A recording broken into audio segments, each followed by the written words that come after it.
Allah aytar ekan, ey Azroil, bor falonchini farzandini jonini olgin. Kelarkan, o'ynab, kulib, endigina mana go'zal, mana shu yigitlarga o'xshagan chiroyli bo'lib yuribdi-da endi.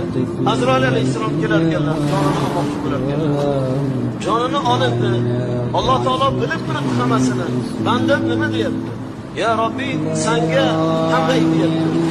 Bandam menga hamday deyapti.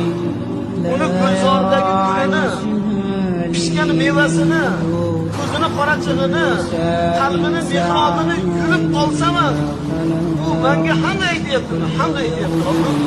Senga shukr aytyapti. O'zing berding, o'zing olding deb rozilar. Biz qazoyi qadarga rozimiz ey Alloh deyapti. Alloh aytadi, "Guvoh bo'linglar, bu bandalarimning gunohini kechirdim. Bu bandalarimning gunohini mag'firat qildim, guvoh bo'linglar. Qiyomatda bu bandalarimga o'ziga tayyorlangan jannatdan oliroq alhamdulillah degan, hamd degan qasr quringlar." Nega? Farzandini musibatiga, sinoviga, o'limiga sabr qilganligi uchun, bizga shikoyat qilmaganligi uchun, rozi bo'lganligi uchun bu bandalarimizdan biz rozimiz. Jannatda bularning koshonasi qasrdan alohida tursin.